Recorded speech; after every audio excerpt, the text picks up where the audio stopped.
Mikel Retegi zorionak behingoz iritzira garaipena, aurtengo lehenengo garaipena, tarda bindezu, egia da arazo pila bat indezula, baina azkenean lortu duzu arazo guztie eta zalantza guztiei aurre egitea, eta garaipena lortu duzu lasterketan, nire hemen Euskal Herrian etxean.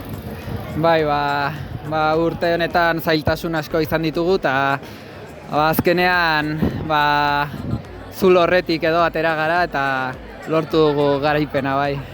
Esprintean irabazi ez du, baina gaurko lasterketa normalean Oiartzundua ez da esprintean irabakitzen, egia da kilometro gutxiago izan direla, baina malda asko izan dituzue, aguantatu izan dituzue, baita ere kontrolatu taldearekin, eta azkenean sprint polit bat bota dezue gorak izan arren.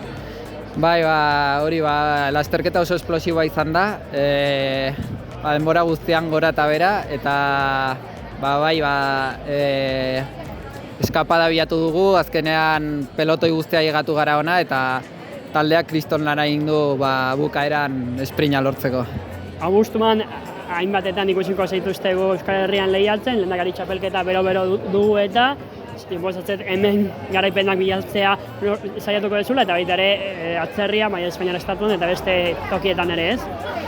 Bai, esaten duzuna orain lasterketa asko daude mendikan, eta talde guztia garaipena bilatuko dugu, eta oso zaila da, baina beti horri bilatzen dugu, ezta? Zorionak. Mila esker.